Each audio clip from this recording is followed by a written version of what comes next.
Hello, hello, friends! Welcome, welcome. It's a wonderful, wonderful Wednesday, and I got this absolutely ridiculously handsome human being next to me. Nobbel, my friend, so good to have you here. Thank you for hanging out. How are you doing today? Well, what an intro that is. Hello there. Yeah, I did do a whole upper body gym today before going on stream. So, yes, thank you very much. Nice. Doing good. It is a bit warm in the Netherlands, so this shirt is going to get soaked in a while, but I am going to blame your presence for that. Yeah, that's just your influence now. I'll take the compliment, thank you. How But you good, doing? hey. I'm doing great. I also got a workout in this morning, so workout Wednesday seems to be in full force. And since we did the muscles, now we're gonna go over to the brain, talk about some lore. I think it's gonna be some fun. And of course, little disclaimer for everyone in attendance: this is gonna hold spoilers, left, right, and center for everything 11.2 and onwards that we are gonna talk and theorize about and. Throw some crackpots at the wall in terms of theories. We'll see where the like let's say next 2 hours roughly lead us. So, you ready, Noble? Never, but let's go for it. Hell yeah. We'll do it anyway. Alrighty then. So, I kind of want to kick this whole thing off just chatting about War Within and especially 11.2 because we're about to wrap up this expansion and we kind of already know where we're going with this end, but there's some twists and turns for the Koresh campaign. Do you think there's some more twists and maybe sudden, unexpected betrayals that we could expect at the end? Well, it kind of depends, to be honest, because I've seen several things been data mined. And since we are open to spoilers and everybody in the chat, what we know is that we're going to be fighting against the Mencius at the end of the campaign, and Yeah. we're going to be doing something there. And I've had data mined conversations in which the Mencius get sucked into the Dark Heart. I've heard spoilery talk about Zolotov devouring the Mencius, becoming a devourer herself. I've heard about Illyria making some kind of oath, some pledge to now hunt her down. I don't know. Like the one with Illyria that she like repledges, I'm gonna hunt down Zolotov, seems to me like such a repeat of what we saw in the War Within. Like that's literally what she said at the beginning. Like, oh, I'm gonna hunt down the Harbinger, and then we kind of worked together on Koresh, and now it's like, oh, I'm gonna hunt down the Harbinger, and it's like, didn't you do that at the beginning? Yeah, it's a bit odd. I'm also very curious how the because they were talking in the previews a little bit about how chronologically, in theory at least, the raid happens first, then we're going into the dungeon afterwards, the new Ecudome, and kind of wrap up the storyline there. So I'm kind of not expecting any kind of major plot twists at the end of the raid, but maybe rather a campaign quest after we're done with the dungeon, something along the lines. Yeah. What do you think is gonna happen then? Honestly, it would be so easy if we already were at Gamescom because that's where we get all the big reveals, right? But I feel like Zalatath is gonna backstab us. Unexpected sudden betrayal, curse her. But what I'm kind of missing is any inclination towards what is Zalatath's end goal, right? Because we know she is the ex-harbinger of Dimensius. She did a bunch of really bad stuff. I mean, she's causing us a lot of grief on Azeroth as well, and she wants our world soul. I wouldn't put it far past her to also want the remaining world soul of Koresh. And yeah, for what purpose though? Because we know she's no longer under Dimensius. We had the lore walking bit where it's all about Zalatath being betrayed after betraying the old gods, so she's not really an ally of the Void either, right? So what's her end goal? And that's kind of the big question that I'm pondering at the moment, and I have no idea honestly where we're going with her. It's tricky to fill in. Like with the, for those who haven't played it, we've recently gotten lore walking with Lore Walker Joe. We actually dive into stories and backgrounds, and one of those is about Zolotov, her origin. And originally we went for like the Legion campaign, the Battle for Azeroth campaign, but then they added some new stuff to it, the Days of the Black Empire. And N'Zoth was building something, and this something caused Zolotov to go like, "Nah, you're not doing that." So she went on the attack, and for the first time, the Black Empire actually united against her, and they imprisoned her. Yeah. But okay, cool. So now she's imprisoned. What is going to happen? What is her goal? And it's hard to say. And then on the whole Dimensius thing, like we don't know her origin. There's been the speculation on is she perhaps a Silver Surfer? So For those that are Yeah. going to watch the new Fantastic Four movie, spoilers ahead as well. But in the Silver Surfer universe, there's Galactus, a world devourer, and Galactus showed up at the planets. There was a guy on the planet who was like, "Please, Galactus, don't eat us. If you don't, just make me your Silver Surfer, your Harbinger, and I will get you the tastiest planets. Just don't eat my people." So, in essence, sacrificing themselves in order to serve the thing that was going to devour them. Is that how Zolotov got into play with the Mencius? Or is she more like Illyria, where she's like, "Ooh, I do like me some delicious power. Hey, Demencius, what if we team up for a little while? You give me some power, I totally won't betray you eventually." Hard to say. Really hard to say. And then what is her motivation? Like, we've got the promo at the very beginning of The War Within, where Zolotov narrates to the camera, like, "The world's soul, so long denied me, will be mine." But then, as you asked, like, okay, cool, what are you gonna do with it, right? Okay, so you get that world soul. The Titans, they also found this prime world soul, and in their mind, it was like a way to make the universe all about like order in the way of the Titans. They could like do the thing. The Jailer also set his eyes on the world soul, and he was going to make it. At first, he was going to like just make it more fair against the design of the first ones, and then he was like, okay, I'm just gonna be the dominator, right? Everybody's dominator now. So what is it that Zolotov wants? Does she want to liberate Azeroth? Does she want the power play?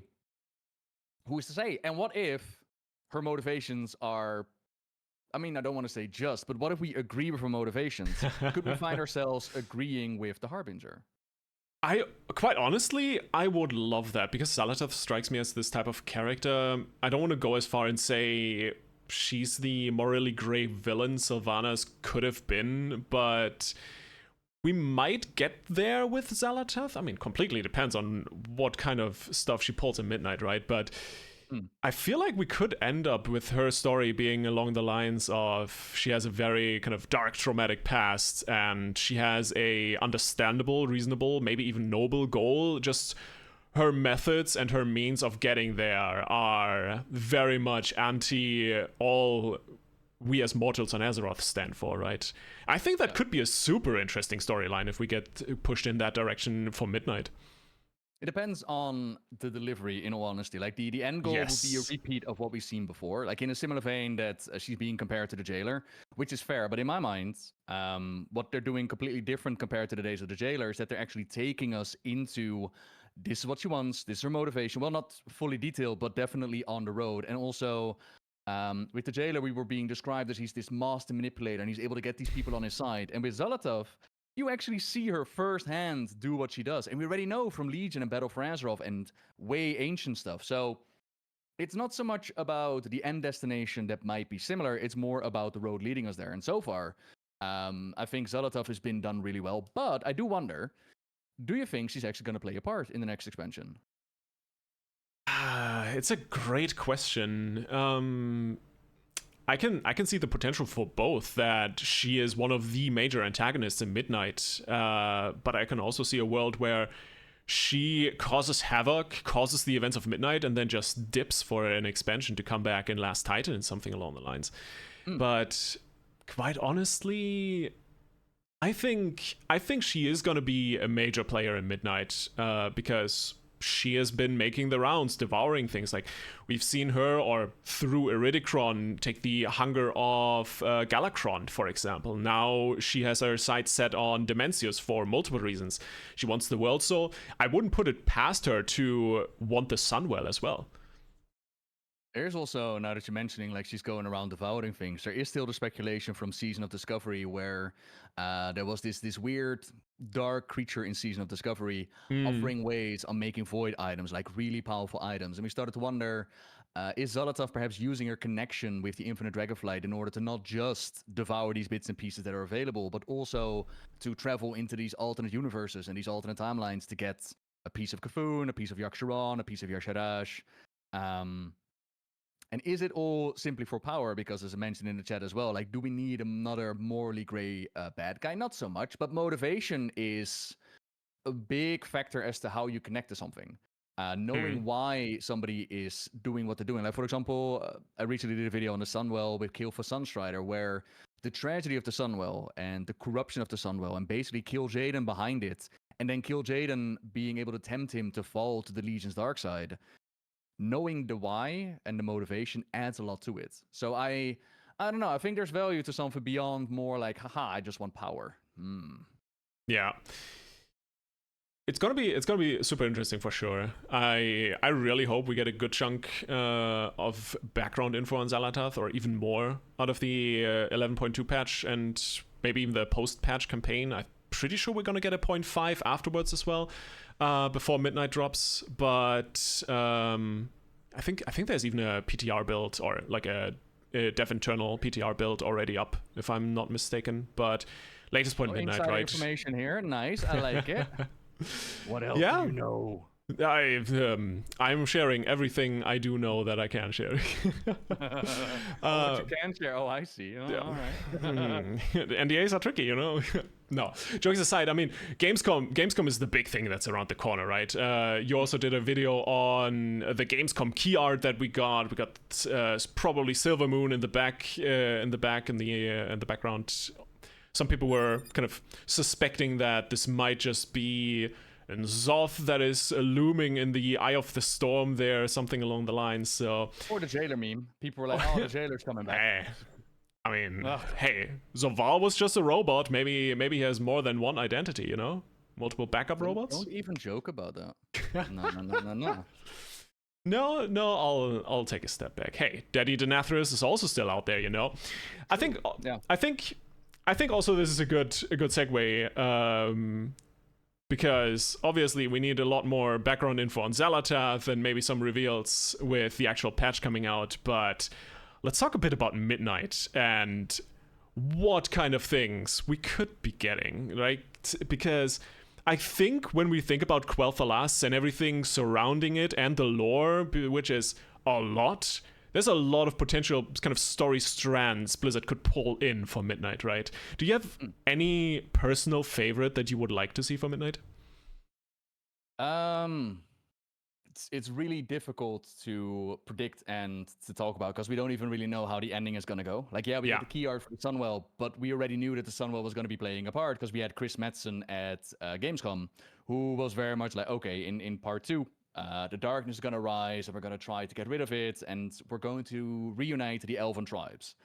In that vein, I kind of wondered about Illyria Windrunner, and there's these whispers that's going around and all this good stuff. And it's a bit much, but basically Illyria Windrunner is connected to the Void. And we've had these whispers from a creature called Il'gynoth, these prophetic visions, these prophetic whispers even, that mention, like, at the hour of her third death, she ushers in our coming. And Illyria has to stay a while and listen in front of Stormwind, where she talks to Terrellian, and she's like, sometimes I feel like I already died twice. Like, okay, interesting. What a funny thing to say. Yeah, and then there's a connection to like the surface blazes bright, masking darkness below, which now people are connecting to the Sunwell. And what we've seen in the Nightborn recruitment scenario is that Illyria, after the whole dealings with the Legion and embracing the Void and all that, she returned home. And for thousands of years, for her, she hadn't seen the Sunwell. So she was like, can I have a little look-see? Lorfmar was like, yeah, sure, go on in. You're a daughter of Quel'Thalas and all that, daughter of Silvermoon, come on in. And she went to the Sunwell. And accidentally, the Void connected to it, and all kinds of darkness started to spew out, and all these portals opened up. And it kind of we were able to push it all back, but kind of the question becomes, like, what if Illyria falls to darkness? What if she embraces the Void fully? What if she goes mad? Could she willingly and knowingly go back to the Sunwell to open up that gateway? And then, of course, the question becomes, like, okay, how could she fall? Well, we've got her audio drama, which is a 1,000-year war. If you haven't listened to it yet, it's wonderful. Where she trains with the Locust Walker, and she does have this vision about falling into the Void and madness and totally embracing it. And then we have her son, Arator, who has this vision about his father dying on this distant planet. And then we got the visions from Battle for Azeroth that were recently returned in The War Within, where we also see a Terrellian die in front of Stormwind, Illyria fully fall into the Void, and she kidnaps her son. All that combined, I'm like kind of wondering what would happen if she has like a tragic loss, if one of her anchors falls away. Could she truly fall to the Void and bring this all in, right? Yeah. But that is pure speculation, headcanon. I do not know. But hey, that's why we're here. Yeah, exactly. There's definitely little plot points they could pull on. Mm-hmm. And then for the story itself, I mean, I think it's high time the Quel'Thalas gets the updates. One of the most popular race amongst the Hordists are the Blood Elves. Yeah. It's about time that that city gets an upgrade and all that good stuff. I'm hoping that with the World Soul Saga, they're going to make use of this in order to actually plunge the world in darkness and have us lose at the end of Ooh. Chapter 1. I think if it's about time that we actually lose an expansion. And I've had the comment from people like, does that mean that the game is over and that we can't do anything? But that's not the case. More think Legion how we started. At the lowest low, plenty of heroes fallen. We need now crawl our way out of it. But instead of what they did in Legion, where we got our artifacts and everything just started to fall down, for the entirety of the middle expansion, we are actually at our lowest low. And whatever we try, the Void is constantly winning until the end of the Midnight expansion. That's what I would love to see. Just complete covered in darkness. Think Oh, that would visions be of the cool. top. But like, and I just wonder. I spoke about it with Krendor yesterday as well. Like, we're already getting player housing. Would it be too much to expect player housing and a world revamp? But imagine if at Gamescom they announce it like, with the Cataclysm, the world changed forever, and now the Void has come. That would be something. I do like that. Something you just said that stuck with me a little bit is the this prophecy of surface blazing bright, darkness below. We did kind of reignite the Sunwell with the core of a fallen Naru. What if Valen's purification of Muru back in the Sunwell raid wasn't actually properly complete, and it was more Muru's deception of pretending to be a reborn Naru? So now the Void is technically already fused with the Sunwell. Maybe that's a storyline that they're going to pick up on. Definitely could be a thing. Yeah, for those unaware of the storyline, once upon a time, the Blood Elves had to get rid of their Sunwell because it was corrupted with Arthas resurrecting Kel'Thuzad. So it was like necromantic powers in there. It was infecting their city, their people, because it's not just a power source for them. It's infused in their bodies. They pass it on through the generations simply by giving their babies milk. The mother's milk is infused with the powers of the Sunwell. So it's part of their culture. So when Arthas did what he did, Kil'Thuzad Sunstrider found himself in a bit of a pickle because he was like, okay, cool. Our founder power has now been destroyed. What do we do? Not to mention there were the Amani trolls and there were the undead. So they decided to blow it up. And a whole bunch of things happened, but eventually they reignited the Sunwell at the end of it. And they reignited it not just with the arcane powers of the Sunwell, not just with the light of the Naru, but as you mentioned, a Naru can fall to a darkened state. And this one went so dark because the Blood Elves, in order to survive, they learned how to suck magic out of objects and beings and things. If you ever seen the Burning Crusade trailer, you can see like the beautiful Blood Elf devouring Amana worms and like smirking. It's like, haha, look what I did. But they also started to feast on Fel, and they also started to feast on the light as they drained it out of this Naru, which is metal as heck. And then, yeah, it turned into Entropius. We took it out in the raid, and then they used that core in order to bring back the Sunwell. And indeed, it has the light state, it has the dark state. Yeah. Could be fun. I mean, we'll see. We'll see how the Void does it, but ultimately, my personal that is sick. Like, I'm just curious how. Oh, it's amazing. Voidlords there, yeah. It's amazing. I think my personal favorite that I would love to see with Midnight, apart from obviously the obvious storylines like Illyria and the Void and the battle around the Sunwell, we do have the Amani trolls sitting right there around the corner, and technically there is still the corpse of a Cathraxi general, the General Cathix, that's technically still lying under Zulaman to an extent. I'm not quite sure if I just missed that getting removed at some point, but hey, give me a Zulaman mega dungeon, maybe a little troll raid, something along the lines. Pull the Amani back in, because they do have a fairly complex history with the Black Empire. Yeah, like any expansion that brings in the trolls is a good expansion in my mind. And True. exactly on the same page, like that is, if they don't bring that in my opinion, that's dropping the ball. So the connection to the Black Empire and whatnot, we learned, this was actually part of the Warfin starting experience for those listening in. Zolotov was an artifact, a blade, a powerful blade, and it's passed on through the generations, through the eras, into different wielders. For example, Modgut, who was Queen of the Dark Islands, Dagran's great-great-great-grandmother, she wielded it. And then she was betrayed with like, "You promised," were her like her last breath. But there was also a troll who was told by Zolotov, like, "You should totally make blood sacrifices and bring this Kafrax back to life. It's gonna be totally cool. It's gonna totally happen. Imagine all the power you can get." And so he did. And then by the time that they found them, there was nothing left of them but just the bones of these trolls and the Kafrax on the move again. And then the Zandalari Empire had to rise up and they had to unite. And they brought it down, which was great. But then they decided to build Zulaman on top of it. Yep. Which was definitely a choice, but they might have had their reasons, maybe in order to contain it. If you've ever done in Legion the artifact questlines for warrior, paladin, and priests, you actually go into the tomb where one of them is at, which I still think is so brilliant. Like 3 different chapters of a storyline spread over these classes. But yeah, the other one is under Zulaman, and as you said, I think it's still there. And if we're going to unite the Elven tribes, like they are interwoven with the troll history. There's the whole founding of Quel'Thalas with the troll wars, where they allied with the Arathi humans. So yeah, what kind of darkness still lurks there? Hey, well, wait and see. I'm super, super curious to see. And speaking about darkness lying below, I think Dragonflight brought in some of the more iconic villains we've had recently. I mean, Firak was excellent, in my opinion, at least.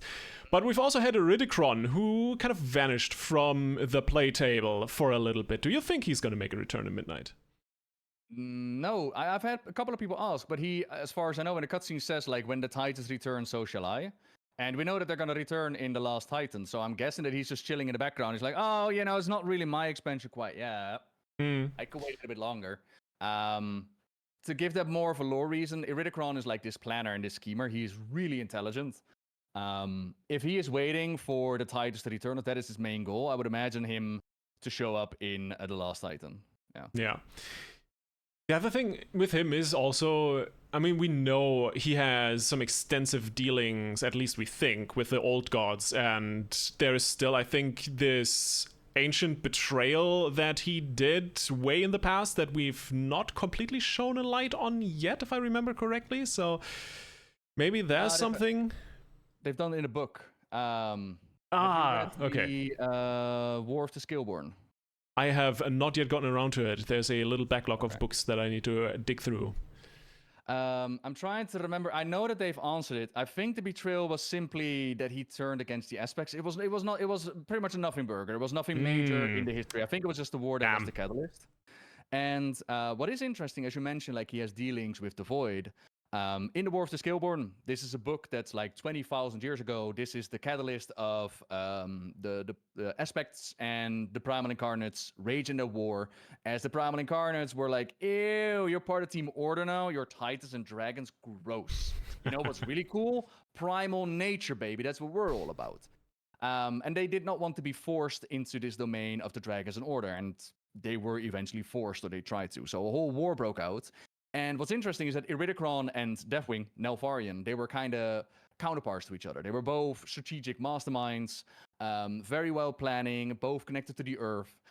Except the major difference, as far as we know from the book, is that Neltharion was connected to the Void and the Old Gods. He heard them whisper to him, and back then, they were very much like, you're worthless, you're useless, you can't do anything. He was crawling in his lair, he's like, get out of my head.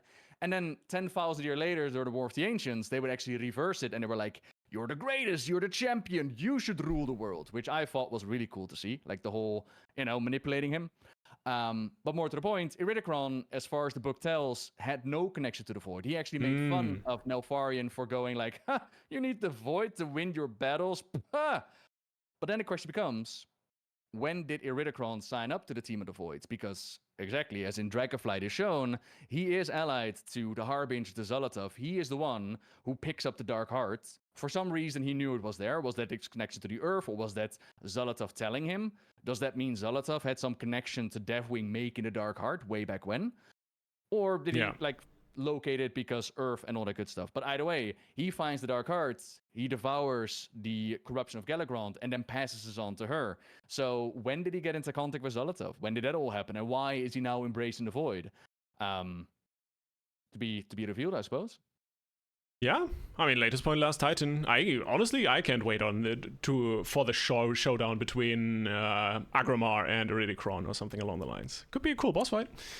Agromar, right? I've heard people mention like maybe Firak became like the elemental lord of fire because he devoured Smolderon.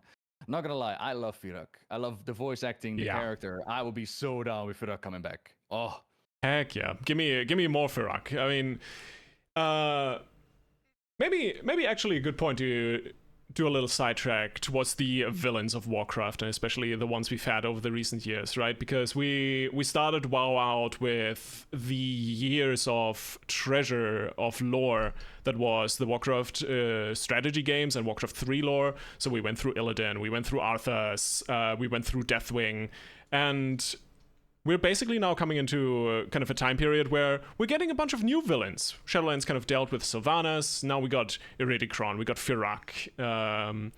We're getting Xal'atath, Dimensius, and whatever else comes out with Midnight. How do you feel the kind of new age villains of World of Warcraft are measuring up against the more iconic ones of the past? that is a really good question. It kind of depends. Like in my mind, most of the stories that they've been building up with Warcraft 3 are some of the better ones, but not all of them have been hits. Like for example, a Lady Vush back in the Burning Crusade. Like Illidan, they were able to turn around later, but you're not going to tell me that Lady Vush was done proper. It's like, oh, you're off to the water. Yeah. Oh, okay, you're dead now. Cool. I remember you from Warcraft 3, right? But then we have something like Arthas the Lich King, where I think the greatest feat that they did was not mess up what was built before. In fact, they did it quite epically. Like Wrath of the Lich King is a favorite because of reasons. But it's difficult to build up a storyline in an MMORPG compared to what you can do in an RTS, because RTS is single player, you got your campaigns, you got your chapters, you got your start to finish. And an MMORPG, you're slowly delivering that storyline with maybe like short stories in between or cutscenes. But it's a different medium, it's a different way of providing the storyline. But that does not mean that you can't tell a good story. Like there are plenty of MMORPGs out there that are wonderful at it. And even in WoW, I would say that they've done some really good job with certain characters. A Garrosh Hellscream comes to mind. Garrosh is basically done in WoW itself. And while the ending and the turns of where they took him might not be agreeable, I do like the storyline that they gave him. At least he stuck to who he was. Or Lei Shen the Thunder King. Now that Mob Classic is out, Lei Shen is incredible because it left such an impact behind in a simple patch. People are still calling like, please bring back Lei Shen. And the history with Mr. Pandaria, where they just build up this entire continent out of an Easter egg that was part of Warcraft 3. Yep. And how do they match up these days? There's definitely a difference in writing as we saw before, but that's also because the people at Blizzard that used to work there are no longer there. There's different writing teams. There's 20 years of like the world evolving as well, so it's different. And it kind of comes down to what are we dealing with and who are the bad guys. And again, it's difficult because we are getting these storylines where like a bad guy's being built up and then you take care of them at the end of the expansion. So they only get like one expansion to actually grow. Whereas like, for example, an Arthas or an Illidan, or how many years of history and culture is there, right? So it's difficult. But like, give me a Firak or Dimensius. I'm excited for Dimensius, but more so because I read how Dimensius goes down. Not so much about the character itself. Like, okay, cool. Yeah, he devours world. That's pretty epic. But I read the Dungeon Journal and I listened to the music. And since we're talking spoilers, we're going to be fucking throwing planets at Mr. Dimensius. We're going to be dealing with black holes and spaghettifying ourselves. And it's like, oh, it's got me as hyped as I was back in Legion, reading about how we're going to deal with Argus. And obviously, it will never be as cool as it is in my head. But man, I'm excited to see that fight. Oh, I'm so excited. I can't wait. I mean, it sounds like a massive spectacle. It's yeah, no, I'm super hyped for 11.2 and all the Void stuff. To be fair, I really, in general, like the whole aesthetic they've pushed the Void into, from goo and goop and black blood and tentacles to kind of this more space and cosmic horror kind of aspect. I think is a really, really good evolution. But yeah. But no buts. This was a I'm trying to figure out the next thing to say, but well, as you mentioned, like the whole evolving and changing, and like in a similar way, they're also taking something in the War Within with, like, for example, the story of the Titans that we know, which is also evolving and changing, where they're taking basically what we know, but they're shining a little bit of a different light on it, a little bit different perspective. Like the choice between freedom and the orderly way of the Titans. And while I will still argue that we, as the mortals that we are, we thrive in the orderly world of the Titans, right? You can't dump us in the domain of the old gods because we'll just lose our minds. But it's also because of the Titans, right? Like, what would world be like without the influence of the Titans? What is their gaze when it falls back on Azeroth and they look upon us? How are they going to look at us? How are they going to treat us? That red line in the background, I'm very curious where they're going to take that and why they're doing it as well. Yeah, it could be devastating for us, because if I'm thinking about everything that has been connected to the Titans so far was kind of along the lines of this whole planet is corrupted and needs to be purged, and I'm especially thinking about characters like Argalon in that sense. Mm-hmm. But then again, we've had this massive history in Legion where we kind of basically freed them from the grasp of Sargeras and brought them back to life, so to say. So maybe they can accept the debt that they owe us. Well, that's what I'm thinking. But then again, they didn't spend a whole lot of time with us. And how do they look at us? Are they like proud parents of what we became? Or do they look at us and they're like, ew, you're all infected with the curse of flesh and with Azeroth's influence. You know what we should do? We should just burn this whole anthill to the ground. And it's like, please don't do that. Yeah, maybe. I mean, in general, the entire storyline with the Titans has gotten fairly interesting with the last two expansions, right? Because with Dragonflight, we dove into the entire backstory between the dragons and the Titans, how the kind of the primal state of Azeroth was kind of changed, adjusted. Maybe some would even say corrupted by the Titans and their order magic. And of course, that's going to carry forward. And how is that gonna play out for us in the future? Are we gonna continue to side with the Titan? And how much of a topic of cosmic balance is this gonna be? Are we in a current state of the universe that is primarily balanced or tipping towards order? Are we tipping towards void, light, fel, life, deaths? Because as far as these kind of cosmic forces storylines usually go, it's generally all about balance. Hopefully. Like, yeah, we learn in Shadowlands that we need to be in this balance. Otherwise, if one is able to dominate, it all comes crashing down. And as you mentioned, like, what are we heading towards to? Iridikron taunted a Chromie with, oh, do you know why the Titans have you protect this timeline? Which kind of begs the question, like, okay, so the Bronze Dragonflight was once upon a time given a charge to make sure that the true timeline played out. And all the other timelines, not so much. But if you take, like, for example, a Rick and Morty, where Rick has made it so that the entire universe is in his favor, all these timelines that play out are Rick is the winner, and you need to break out of his universe in order to even find a Rick that loses. What does that mean for the Titans? How have they not just brought order to Azeroth, but perhaps the entire universe, the entire timeline? And what would happen if we broke this true timeline, right? Like, would we get a Loki that now has to hold the timeline together? Are we supposed to step away from the Titans? Are we, like, is this whole balance thing to begin with? Is that all nonsense? Who is to say? And they are definitely dealing with these cosmic questions. But then I do wonder, in the sense of how does that connect to the player base? Because you and I, we're very much into the lore. We love to talk about the cosmic ones, and the first ones, and then the cosmic powers. But on a ground level, as somebody who's playing the game, how do those topics land, especially looking at something like a more cosmic setting like the Shadowlands? It's interesting. So I wonder, like, I'm a big fan of it. Like, at the end of the day, I can only give my own opinions on it. I like concepts like the first ones that showed up and that are offering a new origin to the Warcraft universe, where perhaps they were the ones who brought, like, order to the cosmos, or perhaps they were the ones who gave up a piece of themselves in order to bring the order to the cosmos. And then mention of a seventh, which might be Azeroth. Is Azeroth all? Is she nothing? Apparently, what I do wonder how they're going to fix this is, we learn in the archive that the Titans, they found Azeroth, and they were looking for this prime world soul. No longer is Azeroth just a slumbering Titan. Now she is the prime world soul that the Titans were looking for. And that's cool, you know, a small-minded adjustment, except it makes me wonder, why did the Titans leave her behind?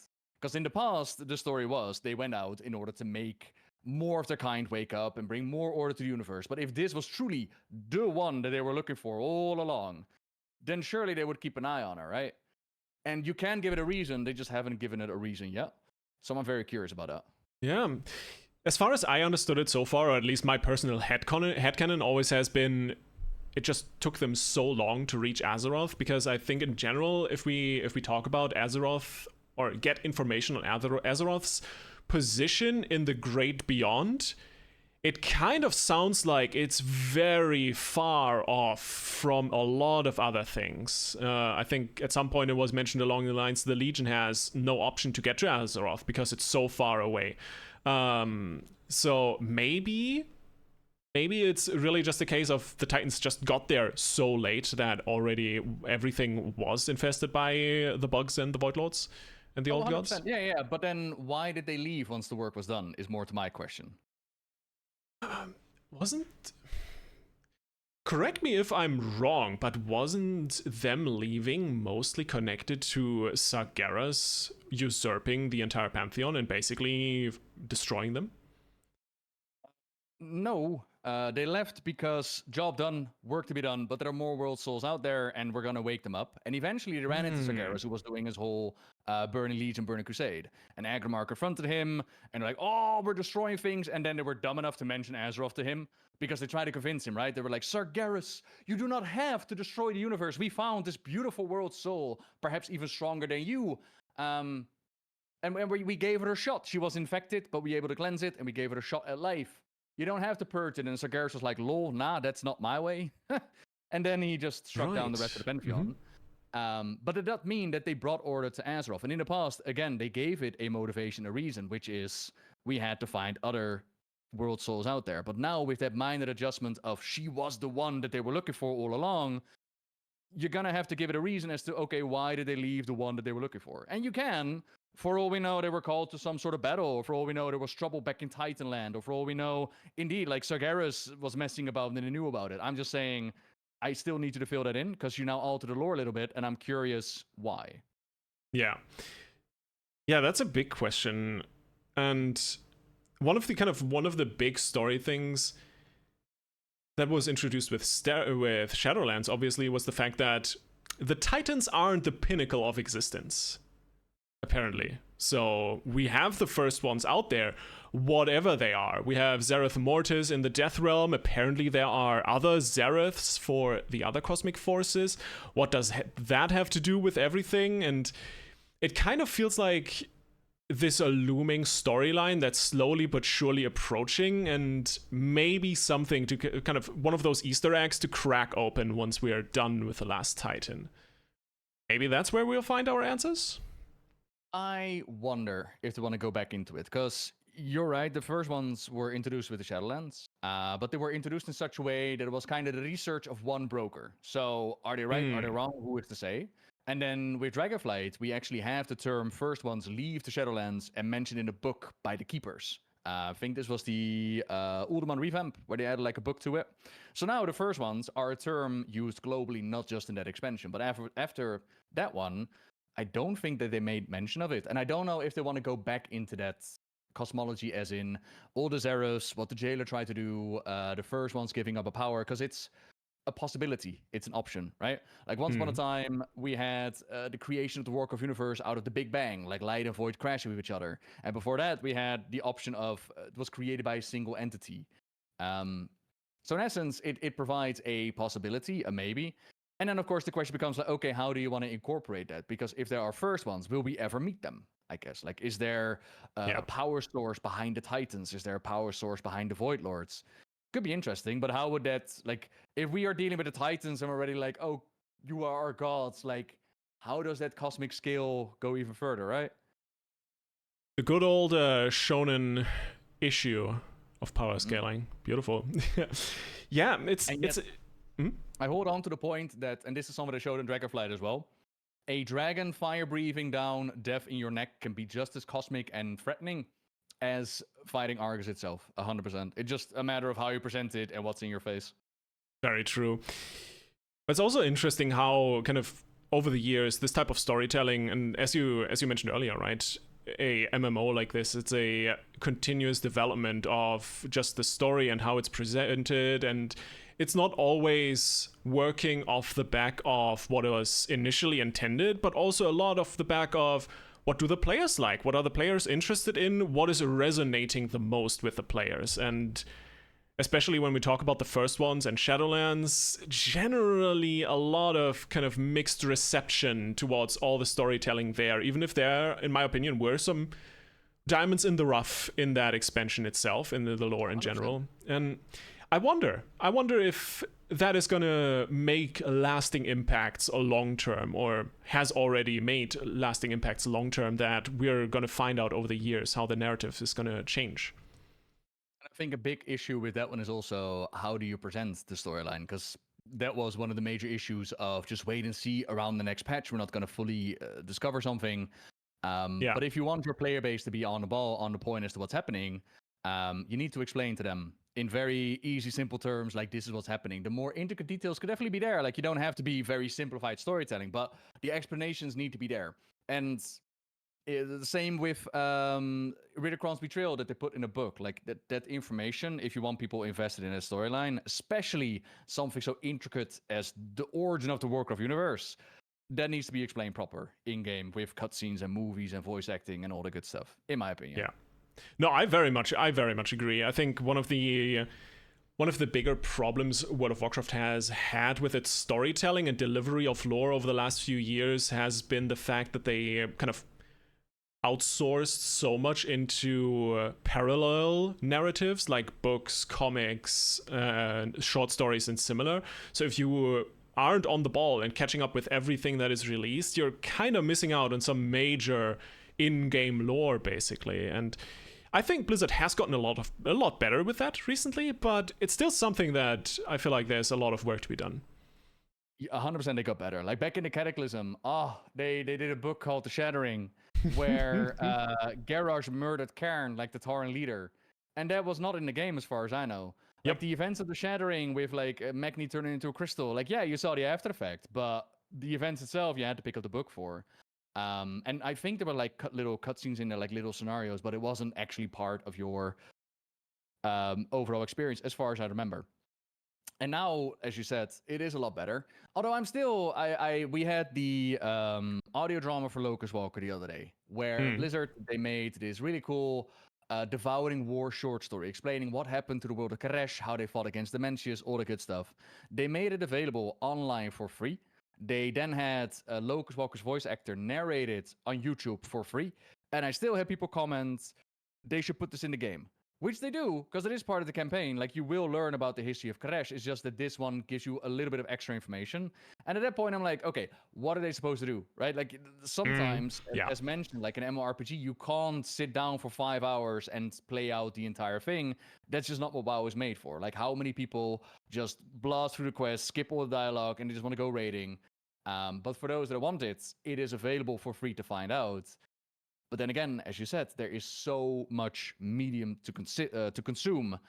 So many books and comics and all that. Like, I made a profession out of it. I made a YouTube channel out of it. Like, I got a closet full of books. I cannot imagine anybody else just regularly picking this up and be like, oh yeah, cool, I'll pick up every single book, every little scrap and piece.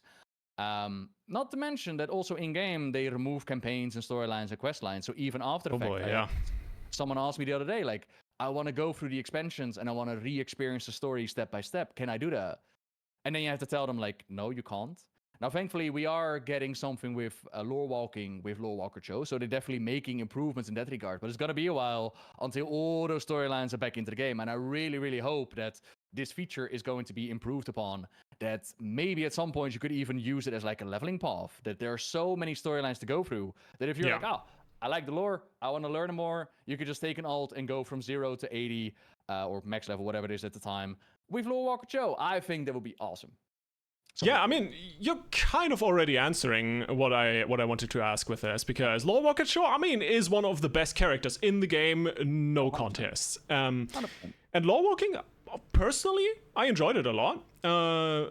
But I can definitely see Blizzard expanding a lot on it. And I mean, yeah, I think you're agreeing, and it seems like kind of the lore walking future of Warcraft could be bright and golden to an extent. I think it's beautiful. A while back, we did a series, something in the direction of a lore museum, where I made a list of improvements that I would like to see to storytelling in WoW.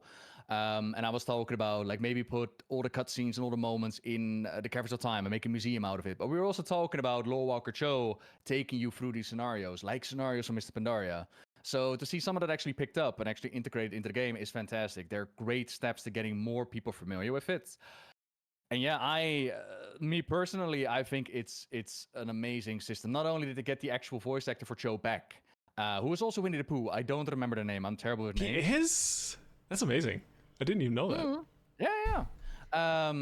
So like the original Cho is back in, guiding you through it, and it's also a much easier way to re-experience the storyline. So for example, right now we got the Ephidials, we got Arthas, and we got Zolotov. Sorry, am I wrong that it's not Winnie the Pooh? Correct me on this one, team. Help me out. But sorry, we got the Ephidials, and part of the Ephidial questline is locked away in Netherstorm, all the way at the end of the Netherstorm campaign, which takes several hours to get to. But Joe is like, nah, we can skip all that. I'll just take you to the juicy parts. Here you go. Enjoy. And of course, a couple of little lore revelations in there, which I don't even necessarily need. I just want them to retell storylines, maybe also book storylines. Yeah, Jim Cummings. He is the Winnie the Pooh. Hey, there you go. So yeah, I love lore walking. I think that with the Arthas scenario, they showed like how can you reuse assets that they had in the past, like the Scarlet Monastery, and give it a new twist.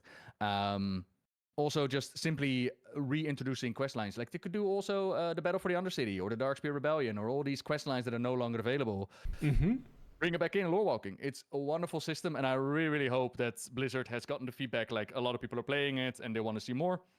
I really hope so. Yeah, I hope so as well, because I completely agree with you. It's wonderful and we need more of it. It's gonna be great. But I think if we talk a little bit more about the storytelling and especially kind of on the in-game delivery and gameplay side of things, especially what we've gotten over the course of War Within.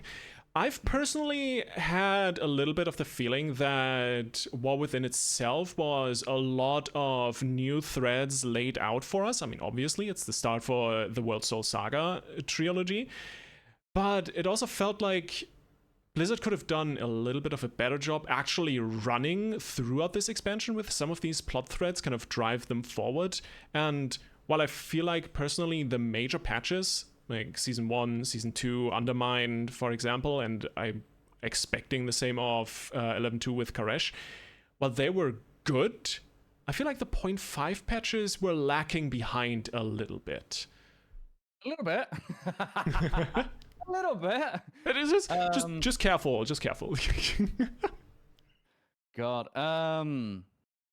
It's an interesting beastie when it comes to the War Within. It's an interesting beastie. How do you feel about the flow and the pacing of the War Within? As I'm gonna lower my desk. Hopefully nothing breaks. Let's do it. Fingers crossed. About the flow and the pacing? It's an interesting one. It feels snappy in a sense. It's kind of like this, you take one step, stumble down a few flights of stairs, and then come to a standstill, and you wait. And then the next thing pops up, and you stumble down the next flight of stairs, so to say. While also, it doesn't feel like it's a completely coherent direction. You're not going down flights of stairs the same tower. You're kind of just going through different wings of the museum and hitting different aspects and kind of that angle. And I think also going into 11.2, I don't feel like we've had a proper build up to the patch. I feel like it's coming at us like out of nowhere, basically. At least storytelling wise. Yeah. It's like I left my shoes behind and Undermine. Let me quickly get them up before we go into freaking space and a different planet. And oh, there's the Mencius. Hello. Yeah, I agree. I definitely agree with that assessment. And I kind of wonder if that has to do with development in the background. But to your original question, before I dive into what I'm thinking. So your question was, how do I feel about the flow of the story to War Within, or about the quality? Yeah, just general, the storytelling, how it's delivered in game. So I think but and this might just be a feeling, but I think that the War Within is trying to do some new stuff when it comes to the storytelling. Because I remember we were doing interviews at the beginning of the War Within, and they were talking about, okay, we want to give the story a bit more of a focus, a bit more of a priority. It's like, okay, cool. How are you going to do that? And they were like, okay, we're going to add like story mode to the raids, so that those that might not be raiding, they can actually experience the story mode of the raid with the final boss and get the whole campaign done. Awesome. I really hope that they're still going to make the choice of story mode just week 1 instead of week 2, because, you're still defeating the point of people are going to get your storyline online, but hey, great step, right? Yeah. But what I've noticed in the storytelling is that the main campaign, the leveling campaign, while it is definitely the main story, it seems to be not shortened, but more like streamlined in such a way, like we're on this road, this roller coaster of, okay, this is the main story we need to go through. You've done the zones, and then they did all this storyline, all this extra background and information in the side quest, whereas the side quests were now bigger and more expensive than the main quest line. Yeah. Which I personally thought was cool. Because now you have like basically best of both worlds. You got the people that just want to level, get the end game, they could just go through the main campaign. And for those that really want their stories and their juicy bits, they can do all the side stories and dive into it. Which I felt like, okay, cool. That's a different change when it comes to the story. Presentation, there's been a bunch of in-game cutscenes, like a bunch of storylines or threads that are being built up. And I think this goes back to my question of what has been the process behind creating the storyline of the War Within, because it feels like they had chapter 1 ready, which was the introductionary campaign as we go to Kezelgard and we do all that and we do like the tunnel and confront Zolotov. And then Metzen came in and he was like spitballing and telling these ideas as they mentioned in the interview, and they were like, oh, we could spread this out over like 3 expansions, right? Like there's so much story to tell. And then once we've done the initial, and this is for those listening in, this is purely my headcanon. I have nothing to support this. This is purely how it comes across to me. We go into the Siren Isle, where they repurposed this expedition from Battle for Azeroth, and the story there is there a story. I mean, there's some history about this Siren. There's another Crystal of Beledar, but it's not really connected.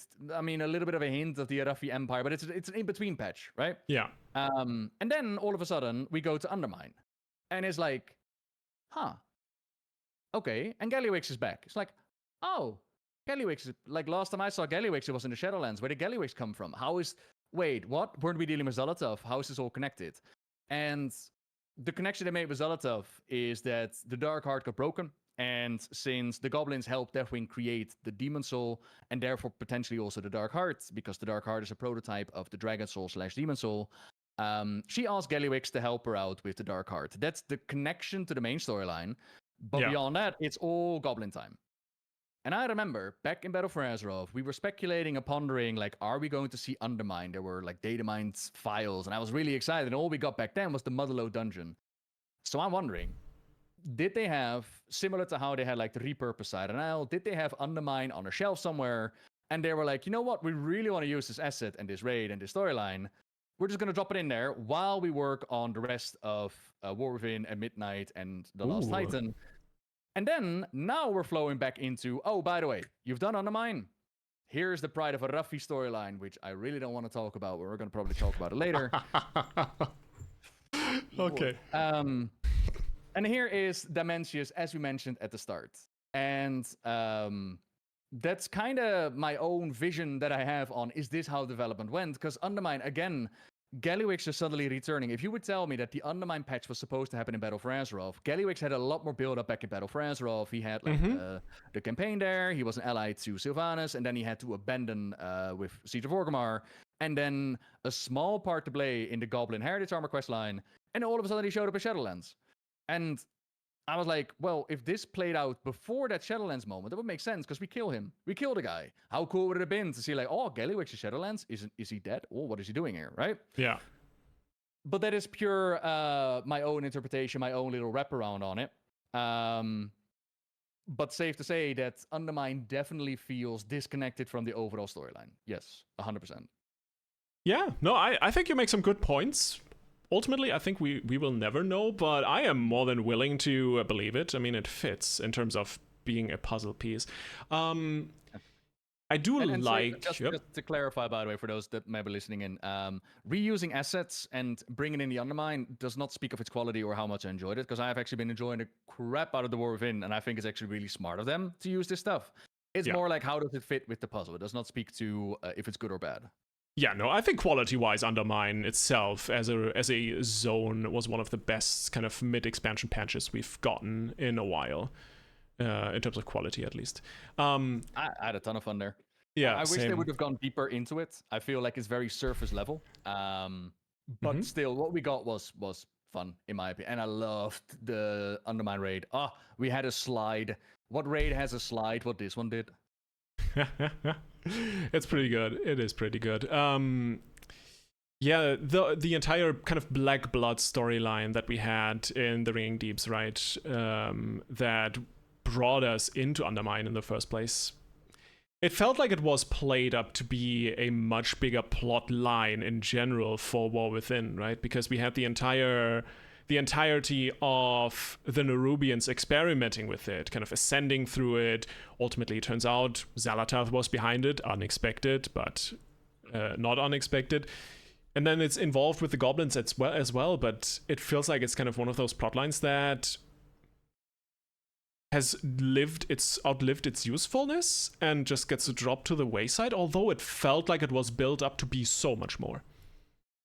Yeah, I mean, similar to Azerite, I suppose. Now that I'm wondering about it, like Azerite was also pronounced to be this world-changing resource, and it was quickly dropped after the beginning. Like, it's Azerite. Everybody has it now. Just drop it into your gear, into your heart. Whereas this one is very much like there's the black blood of the old gods, like their power. And I think it falls in line with them wanting to reuse some of the assets that they have of the old gods. Like, yeah, the old gods might be cleansed off the planet, but there's still the lingering effects and there's still the power that Xal'atath is going for. And then, of course, how it's used in Goblin Society with Gallywix being able to build weaponry out of it with the help of Xal'atath and just able to one-shot people, right? So yeah, it's been an interesting development in that regard. And now we're going back to Karesh with the warning of the Locust Walker, and oh yeah, by the way, Dementia's coming, and it's really quick in the sense of is this what we're doing now? Is this all right? Cool, I guess let's go do it. I'm very excited, and I played through the campaign on the PTR. I think they've done a fantastic job. But yeah, as well as if we're talking about the quality of the storytelling, what I would like to do, something that they've massively improved on, in my opinion, is lowering the time gating. So a lot of the storyline was immediately available, if not the very next week at launch, right? It was fantastic. Except now I have no sense of time. So a lot of things happened at the beginning with Dalaran blowing up and Khadgar being sucked into the Dark Heart. And all those things I resolved in 2 weeks. And I'm like, okay, so how long did we exactly take to this world-ending threat? Like, how long is the storyline on break? And what I would like them to do is to give a time indicator in the quest lines, in the storylines. Like, you have been down below in Hollowfall for a month before you could make your way down to Ashkahet. And there, you've been struggling against the blah, blah, blah for 3 months. And I know that makes some complications later down the line. Okay, we now have like a timeline. But I would like them to take care of it because it gives a bigger, grander sense of scale instead of, bada bing, bada boom, 2 weeks time, everything's been solved. Yeah. No, I totally agree. There's definitely a lack of perception in regards to the passage of time. I think whenever I was wondering in which time frame something fell with the lore, I generally had to pull up online resources to double check, okay, was this within certain time frames? Did we have like an exact date for anything, something along the lines? Because while we do have an in-game calendar, it's more like our IRL calendar than the in-game calendar. So it's interesting to see maybe like just a slight little pop-up after every cutscene, like 2 weeks later, 24 hours later, something along the lines. They have like that summary in your quest text now where they could just literally write down how much time it takes because, for example, Beladar, a big mechanic of Beladar is that it constantly switches between light and dark. And there's a book in there that makes mention how Beladar takes longer and longer to turn back to the light side, up to the point where they're like 3 weeks in darkness. So if I've been questing there and I've seen Beladar turn 5 times, does that mean 15 weeks? Like, what are we talking about here? And if I disappear to farm ores and herbs for like an hour, is that in canon my character, the champion of Azeroth, disappearing into the wilderness to just scrounge through dirt for like a month. Who knows? Yeah. Who knows? Exactly. And that's No- like I said, it adds grandness to the story. It adds more of an oomph, in my opinion. Yeah, absolutely. Which also kind of brings us to your most dreaded topic of the session, the Little Arathi campaign. I mean, I don't actually have too much to talk about it with it, right? But I feel like it's something we just need to talk about because the reception has been mixed at best. Yeah. How did you find it? It's a nice little storyline in itself, right? If you just take it for what it is, I feel like it's okay. It's no groundbreaking, exceptionally fantastic fantasy writing, but that's not what I'm expecting of Warcraft. It's a solid involvement of a couple characters. It's a semi-interesting kind of intrigue plotline. But it also feels a bit weird, and there I'm not even touching on the, can you call it character assassination of Trollbane? Maybe you can call it. I'm not quite sure at this point anymore, honestly, but it really feels like it's trying too many things way too fast. It's kind of this breakneck speed of character development. Yeah, what kind of breaks my heart is that you mentioned, like, I don't expect out of my Warcraft storytelling more than what they've given me here. That kind of breaks my heart because you're not the first one that I've heard that made that comment. Like, oh, Warcraft story wasn't that great anyways. What are we all complaining about? But in my mind, this progressive writing, this writing that they're giving us now with the Era of the Empire, they used to do it better. The morally gray storytelling between the Horde and Alliance was far more intricate and detailed and interesting than what they're giving us now with the surface level racism bad. And it's like, yeah, it is. Yeah. it is. I didn't need you to tell me that. And like the reception to the storyline, for me, I've seen a lot of reactions to it, and there's a lot to be said. There's a lot of intricate details that you can dive into with the political spectrum and how people are perceiving it. For me, there are two major things that stood out in this campaign. Not even the assassination of Trollbane, because for Trollbane, for those that are not aware, Trollbane is a very ancient legacy character. He was part in the days that the bloodthirsty Horde opened up the Dark Portal for the first time. And let me tell you, those bloodthirsty Hordes were not nice, okay? They did not have conversations with the humans. They did not sit down and have political parties and like, oh, okay, we can hold hands, we can work together now. No, they were pumped up on demonic blood. They were looting, pillaging, doing all kinds of bad things. Stormwind was sacked, the Northshire Abbey was destroyed, the world was on fire. And the world needed to respond to this because, otherwise Azeroth would be lost. And yes, 100% more morality and lore and story is given to the orcs. 100% there's a reason for it. But imagine being part of Azeroth and all of a sudden this horde force starts to wash over the land. So Trollbane, like the whole Sons of Lothar situation is that we had an Anduin Lothar who sacrificed himself. That's also Farron's namesake. Who sacrificed himself at Blackrock Mountain fighting Doomhammer, and eventually Turellian and the others, they rose up, they were able to defeat Doomhammer, and the remaining Horde surrendered. They closed the Dark Portal, they has been saved. And the orcs were put into internment camps, which were awful and horrendous, and we'll get to that in a moment. So Trollbane, there are storylines in this where they became incredibly bloodthirsty, because hey, their world was nearly destroyed, and we have a Turellian wondering to himself, like, light of lights, you are such a blessing to us all. How can you allow such an evil as the Horde to exist? To which Turellian realizes, oh, these are just aliens. I can vanquish them indiscriminately. That is how tolerant they were towards the Horde. And to now have Trollbane say, like, oh yeah, the Sons of Lothar, we're all about tolerance and peace, baby. Peace, definitely, yeah. But the tolerance, a little tricky.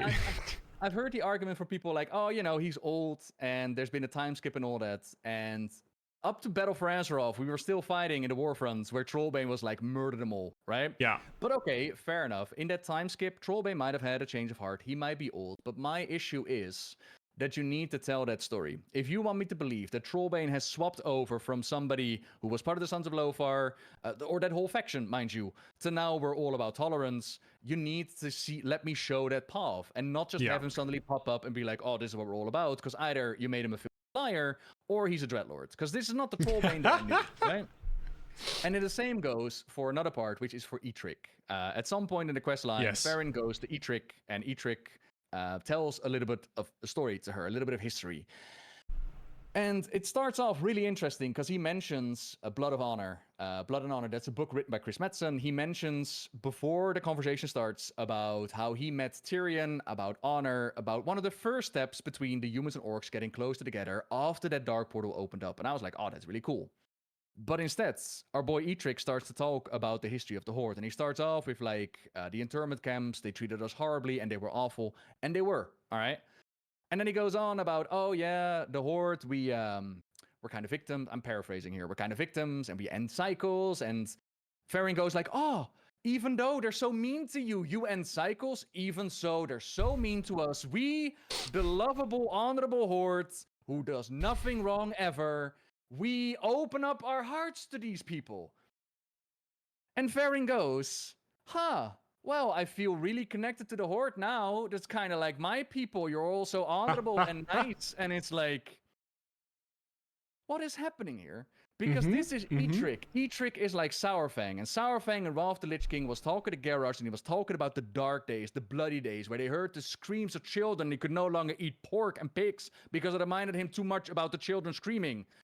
That's the Sourfang, not shying away from the darkness of the Horde. And the same for Eitric. He was never one to shy away from the past, because that is how you remake your mistakes, right?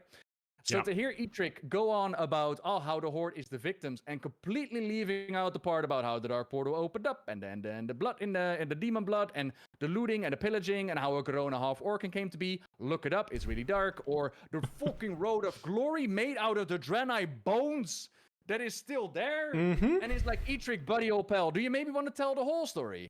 And Farron drawing conclusions out of that, instead of going like, this is one side of the storyline. And I'm like, you can do this, but you could do it so much better, because this goes back to the morally gray on how the intricacies between the Horde and Alliance were so much more interesting in the past, because we have been debating these topics for like 20 years.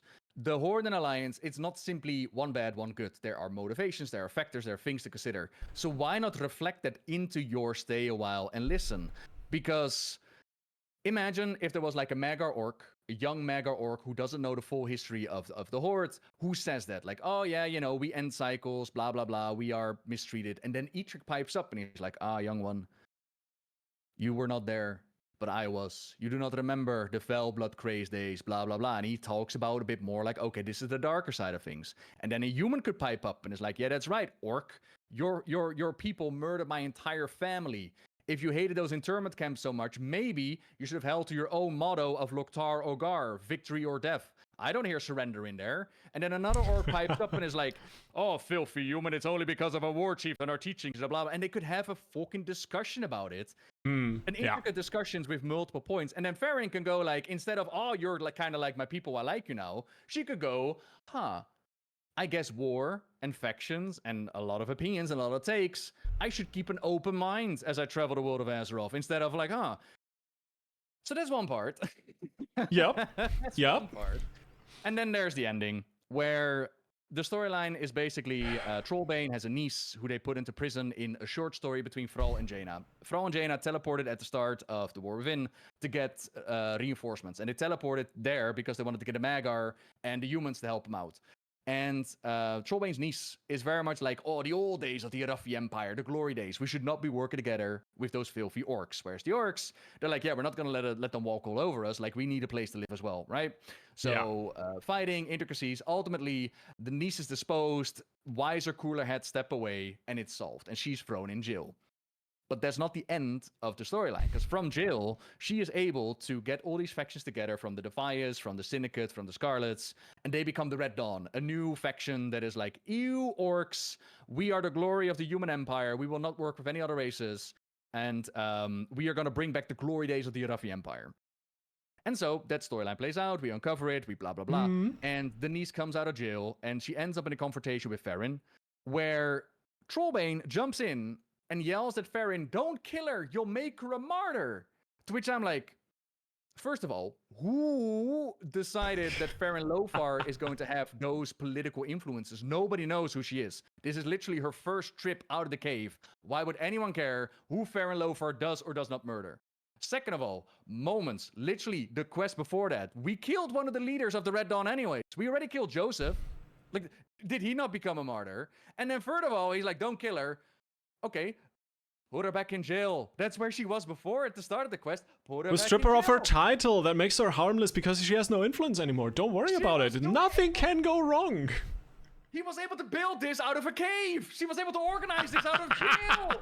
What do you mean?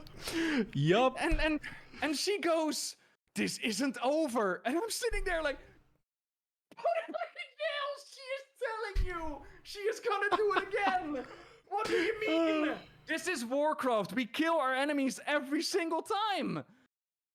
Yeah, I don't know. Where have I heard a storyline about a red color themed faction of slightly racist humans trying to extinguish some other race before? And wasn't there a dreadlord involved? I don't know. Maybe. Hey, little theory. Maybe Danath died somewhere in the battle and was replaced by a dreadlord.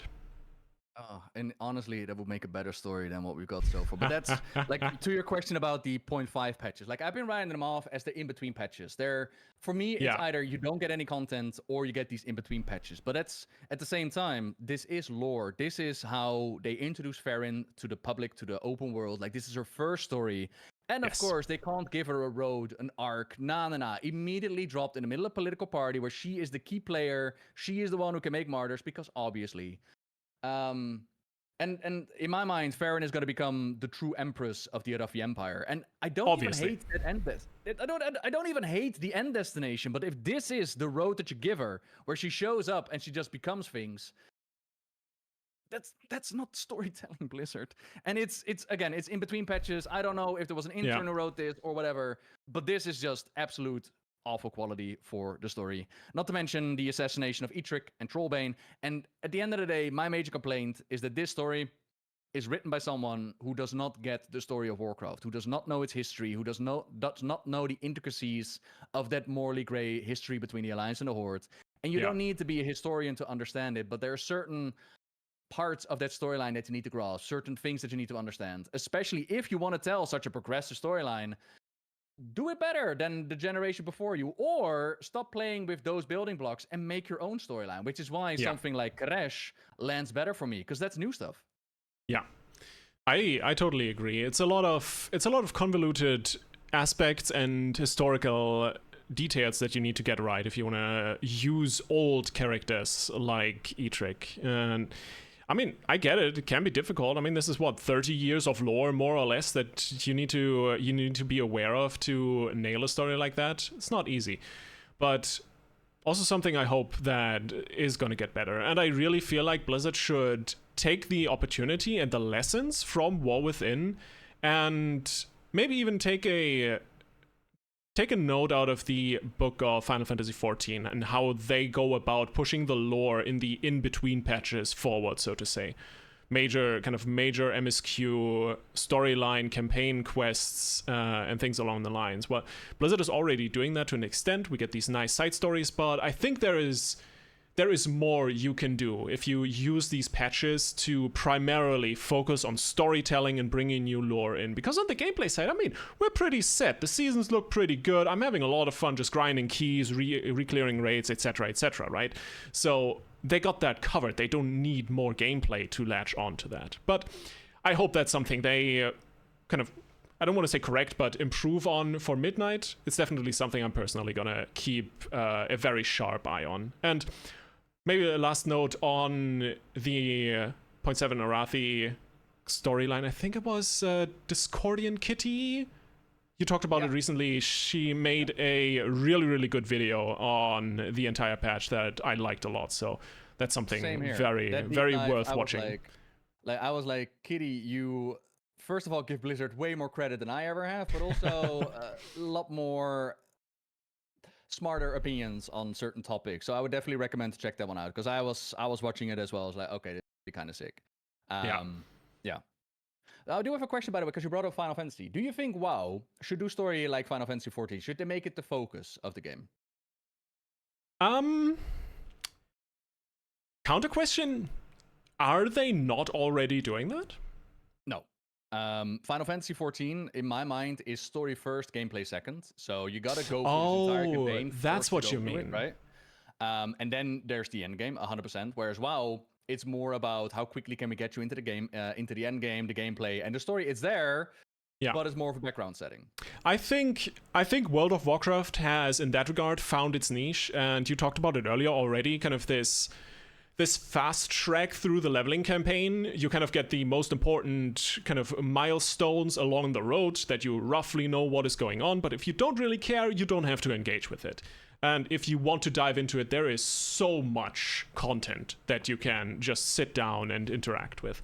I think that is definitely something WoW needs to keep going forward, because that for me is the identity of Warcraft, because World of Warcraft is very much about the gameplay. The lore is there for the people that enjoy it, but once you make the lore the focus of the game, similar to how 14 does it, you will lose a lot of people that are just not interested in the storytelling and the lore itself, that really just play because they want to slam some keys or raid bosses with their buddies. So I think they got a good balance going, and they should keep that going forward.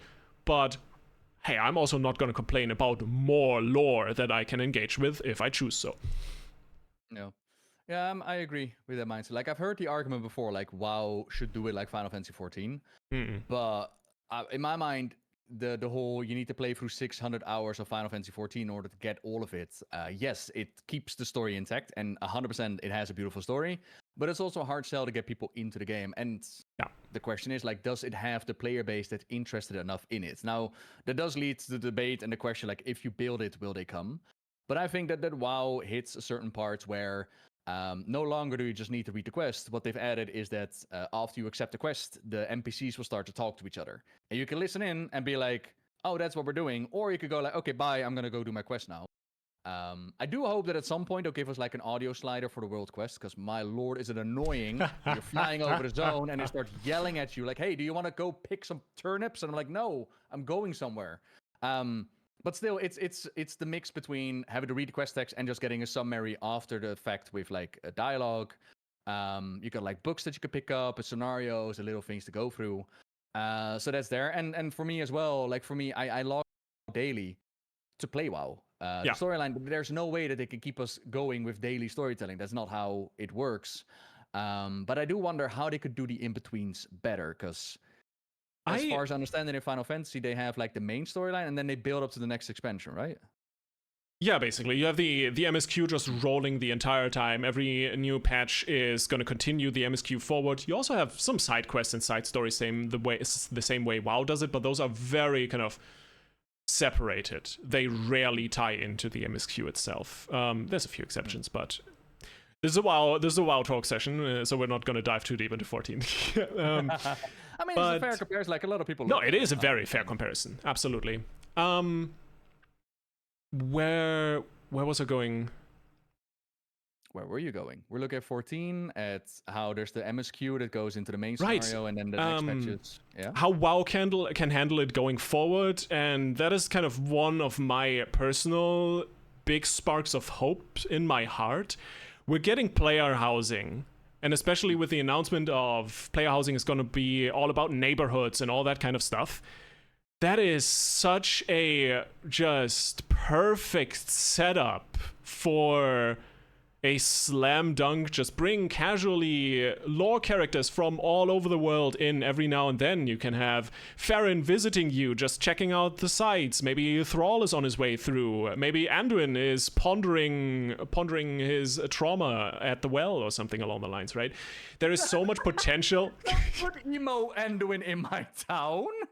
No, you can invite him to tea, pet his head, tell him it's all going to be fine, and he will find the love of his life. I mean, I still think it's going to be Farron, but well, we'll get there. Anduin, are you okay, buddy? Are you okay? Are you dealing with your big feelings right now?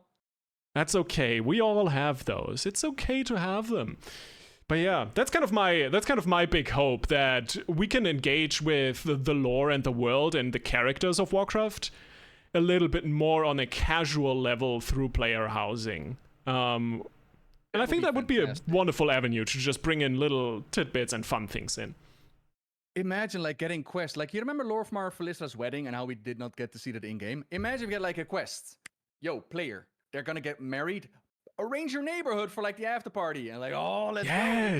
Pick little topics they could come in with. That'd be kind of cool. Neighborhood world events that are announced on the calendar, and you can prep for it, and you can make like entire Saturday with your neighborhood or your guild or your community out of it.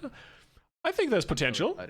Yeah, like when they started talking about having like the Emerald Nightmare invade your town, like have it relevant to the world outside. Like they did the same with garrisons, to be honest. Like we had known characters show up in the garrisons with the inn where they gave like special quests, or we had invasions. Like you killed a lot of ogres in real life, and now they're retaliating. It was an interesting system. It just didn't play out massively, but it was an interesting system. Yeah, it'd be kind of cool, to be honest. Like little events and moments. Yeah, I'm super excited. I mean, I think we're gonna get some housing previews and stuff at Gamescom. So very, very excited what that's gonna look like. I'm more than ready for it. This is kind of I think the biggest thing that's gonna happen to WoW in the next like 5 years. I feel like, so I'm excited for it. Oh, it's game changing, but they're making big steps in my opinion, with WoW. Like they're making big decisions when it's not just with the storytelling, but also the upcoming changes when it comes to the add-ons and what kind of power they can actually draw out of the dungeons. Like weak auras lowered in power and deadly boss mods is going to be huge. And now for the gameplay with like the player housing, if they play their cards right, and it's like gonna be as they announced, because obviously we were there back in the days of the Garrison, we know how it was announced and how it was all implemented. Yep. But if it lives up to it, like they could incorporate new professions, like a carpenter that could have like special furniture could make. They could have people decorate your houses, because they spoke about how you can like be kicked out of your house, but it will still be saved. So in my mind, that means like, I could share patterns potentially with people, or like layouts, or some way that somebody could come in and decorate my house for me. You could commission someone to make a nice layout for you. Yeah. Final Fantasy does that. Yeah, there's some cool stuff. A lot of cool shit. Yeah.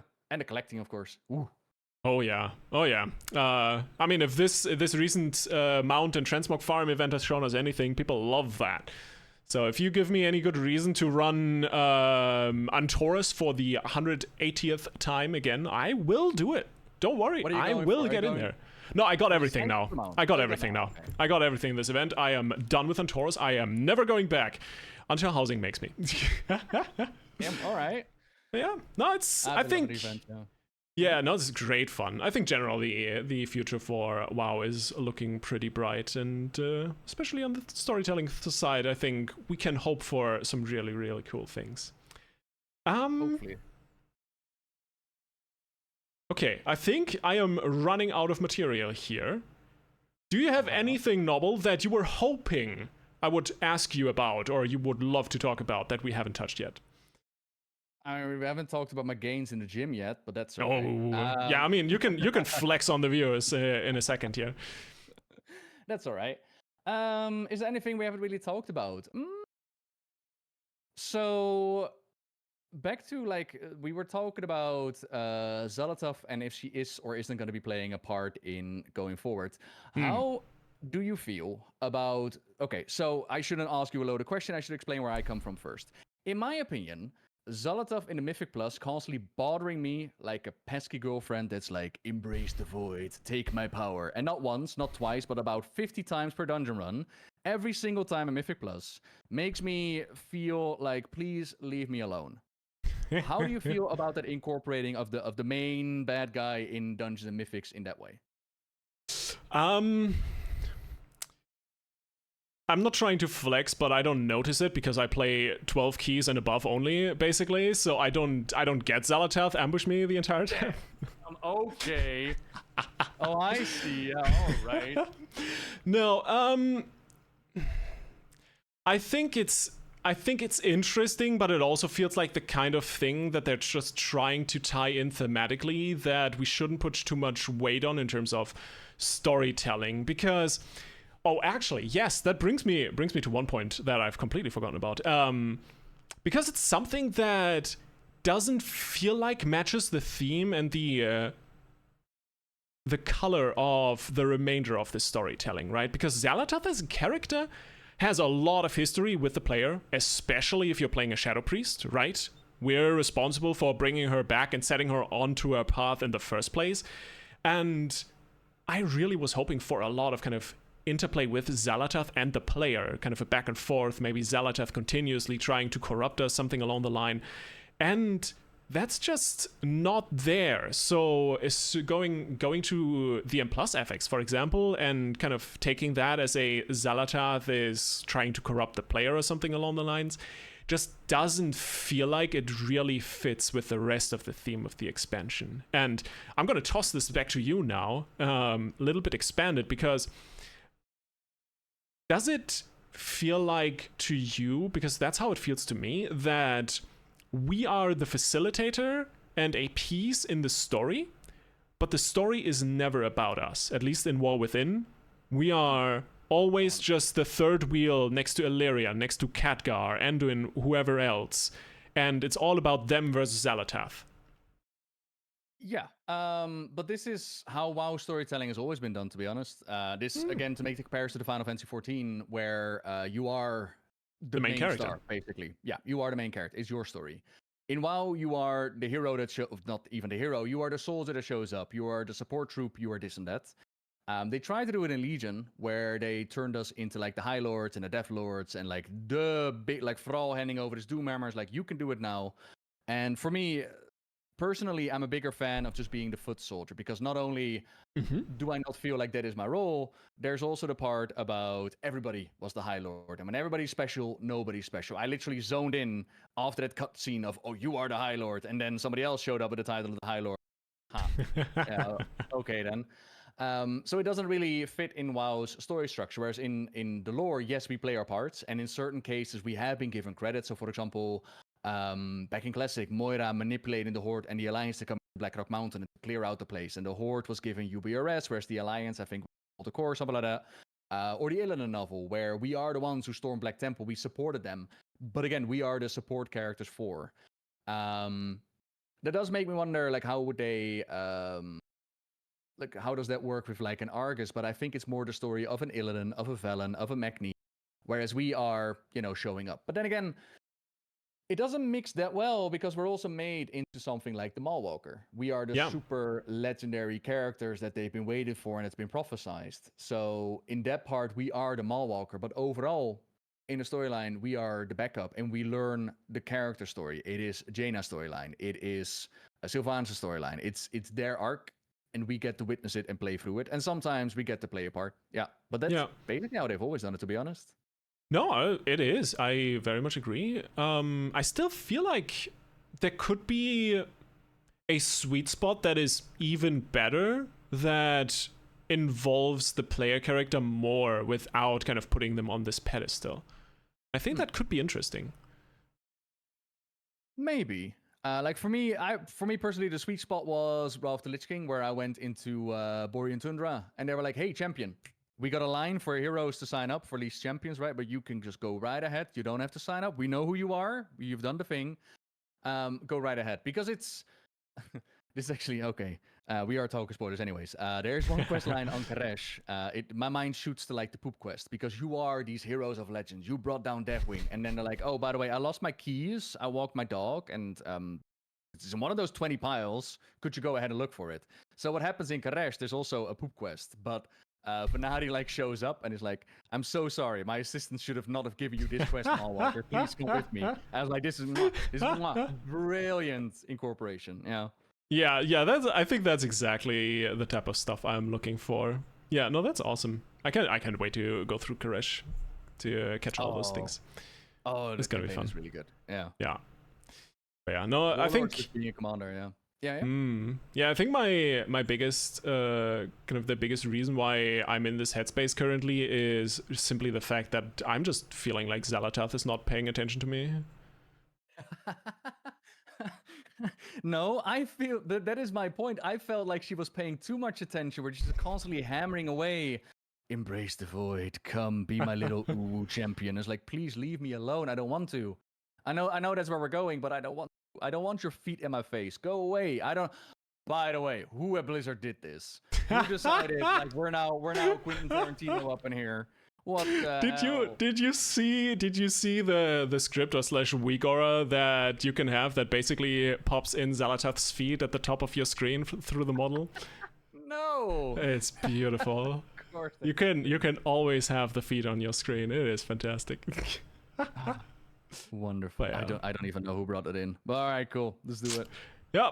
No, it's fantastic. Yeah. No, I think Xalatath is gonna go down as one of the more divisive and interesting characters over the next few years that we've had in Warcraft so far. But yeah, I don't know. Yeah, that's what I also was wondering. Like, is she gonna come with us in the next expansion, or is it time to give Xalatath a bit of a rest and let someone else take? Because overdosing on something is also right. Yeah, I think maybe a 50-50. I think it's good if Xalatath has like one key role to play next expansion, but a lot of it is not around Xalatath, but more of about us dealing with the fallout of whatever she's doing. If she's even responsible for it, who knows? But yeah, no, I agree. Overdosing on Xalatath, definitely. Some people would. I personally wouldn't, but some people would. You can't get enough of her, huh? No, she is amazing. She's my favorite. I still am waiting for the side quest where she takes me out on her idea of a perfect evening, like a date night or something along the lines. Whatever that might be. I mean, who knows what her concept of romance is, you know? I'm sure you haven't thought about every intricate detail of such a date. You want to go to Nylofa with her, yeah? Hey, if that's what makes her happy, sure, why not? Perfect. All right. I think, Nobbel, this has been a wonderful, wonderful little chat. I think the last thing to do for you is to flex your muscles a little bit. And other than that, tell everyone where they can find you, what you're doing currently, and maybe anything cool you have coming up. Right. Well, if you're looking for me on the internet, it's basically Nobbel87. Look me up there. YouTube, Twitch, Instagram, Discord, Blue Sky, Spotify, all the things, Patreon, all the things people have to live on the internet. What we're working on is we're in the busy times right now. So we are just looking at the Gamescom reveal, but we're also looking at Ghost of Karesh. So I'm going to be working on a catch-up video from This the Story of the War Within so far to get you ready for Karesh. Of course, we're going to be dealing with the whole campaign, in which I'm going to make the intro with like the Devouring War with the campaign leading up to the raid. Then there's going to be a video on the raid itself and the fallout as to how we're going to go. The Gamescom reveal is going to be reacted to, which apparently we're going to get a sick trailer cutscene. As they said I in the can't announcement. wait. Oh, same. So that's going to be a thing. We're going to be hyping about it with like a geek out. We're going to look at the presentations, what they got in mind for midnight. We're going to be doing there. And beyond that, I am working on, I need to make a list, but I want to do this with the viewers. I want to make a list on videos that I need to update. Now, of course, they're going to be updated with an eye on midnight as well, but also like, okay, what characters and stories would people like to see more of? Like, for example, a Garrosh, like what happened to him after we took care of him on the Grants? Get like a little update there. Beyond that, what we're working on, times to be revealed, to be honest. A lot of podcasts this week. It's a very busy time. Enjoying a bit of the sunshine, doing the workout thing, and streaming. That's life right now. Yeah, we do love a good little yap session here and there. All right, thank you so much for joining me. Like, once again, I cannot reinforce enough how much I appreciate you taking the time. This has been wonderful, and yeah, everyone else, thanks for tuning in. I hope you all have a wonderful rest of your week, and until next time. Yeah. Oh, that's how we ended, right? On to next time, guys. Something like that. Bye-bye.